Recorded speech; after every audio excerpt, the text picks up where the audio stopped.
Air hostess ने बस गलती से यात्री का चम्मच गिरा दिया था, लेकिन सामने वाली महिला ने गुस्से में आकर उसके ऊपर खौलती हुई कॉफी उड़ेल दी। इसके बावजूद एयर होस्टेस उस पर कोई प्रतिक्रिया नहीं दे पाई, क्योंकि वह महिला कोई आम इंसान नहीं बल्कि थाईलैंड की राजकुमारी थी।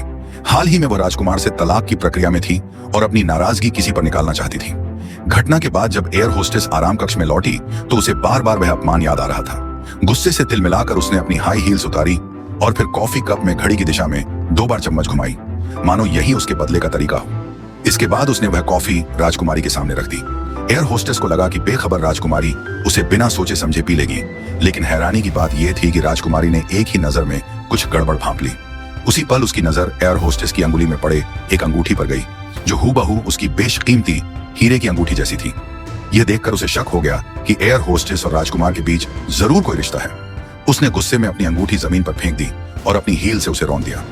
एयर होस्टेस का चेहरा शर्म से लाल हो गया, लेकिन राजकुमारी ने फिर भी उससे कहा कि वह उसके लिए आफ्टरनून टी, दोपहर की चाय तैयार करे। एक के बाद एक हो रहे अपमान से तंग आ चुकी एयर होस्टेस ने जब यह जाना कि राजकुमारी को सी फूड से एलर्जी है तो उसने योजना बनाई।